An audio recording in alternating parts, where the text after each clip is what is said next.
Mana, I failed once. Then again, and again, until I lost count. Failure became so familiar that it almost felt like home. I wasn't born with money, talent, or luck. I didn't have anyone to guide me or open doors for me.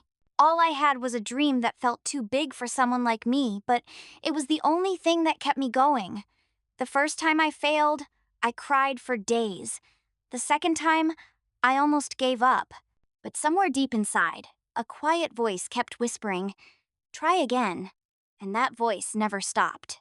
Every time life knocked me down, I'd hear it faint but steady, reminding me that maybe the next try could be the one that changes everything. I failed in school, in business, in relationships, in life. I started things that didn't work, trusted people who disappeared, and gave everything I had to dreams that broke in front of me. I remember nights when I had nothing but my thoughts, nights when I'd stare at the ceiling and wonder if I was just fooling myself. Everyone around me seemed to be moving forward while I was stuck, starting over again and again. They called me unrealistic, stubborn, even foolish. And maybe I was, because despite every setback, I couldn't stop believing that someday, somehow, I'd figure it out. At first, failure hurt me. Then, it shaped me. It broke my ego, stripped my pride, and forced me to see myself clearly. I began to understand that failure wasn't my enemy, it was my greatest teacher. Every mistake taught me something schools never could. How to stand back up when no one is clapping, how to trust my journey when everything is uncertain, and how to believe in myself even when there's no evidence. I learned that success isn't about talent, it's about endurance. It's about how many times you can fall and still choose to rise. Slowly, I started to change. My mindset shifted before my results did. I stopped asking, "Why me?" and started saying, "Try me." I realized that no one was coming to save me, and that was my power. I stopped waiting for motivation and started moving even when I didn't feel ready. I stopped chasing approval and started chasing growth. I worked in silence. While others slept, I studied. While others doubted, I practiced. While others laughed, I planned. Every day, I built something small, not outside me, but within me. Strength, focus, belief. And then one day, everything I had failed at began to make sense. Every rejection had pushed me closer to where I truly belonged. Every mistake had refined me. Every heartbreak had rebuilt me. The same things that once hurt me were now the reasons I could stand tall. Success didn't happen overnight. It came quietly, almost shyly, as if it was waiting to see if I had really learned my lessons.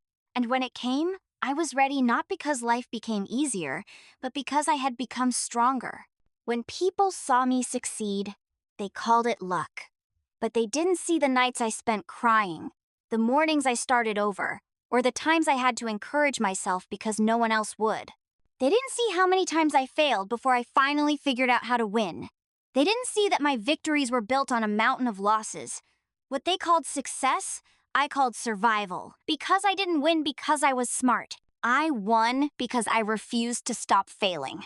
Looking back now, I don't see failure. I see preparation. I see the version of me who kept going when it made no sense, who fought quietly, who believed without proof. Every single failure built a part of the person I am now.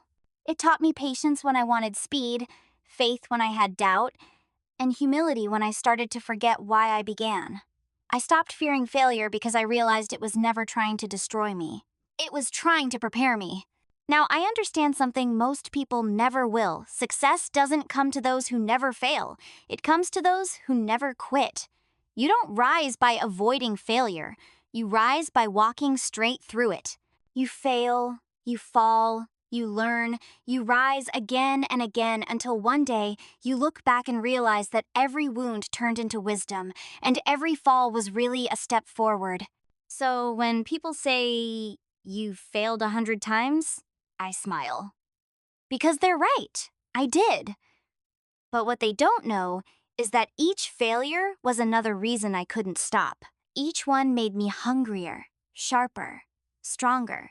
Each one taught me to fight harder, dream bigger, and believe deeper. I failed 100 times, but I only needed one success to change everything. And I found it. Not in luck, not in chance, but in persistence. In the courage to try one more time when the world said, enough. That's what changed my life. Not perfection, not talent, but the refusal to stay down. Because when you fail enough times, you stop fearing the fall. You start trusting your ability to rise. And the moment you trust that the world can no longer break you,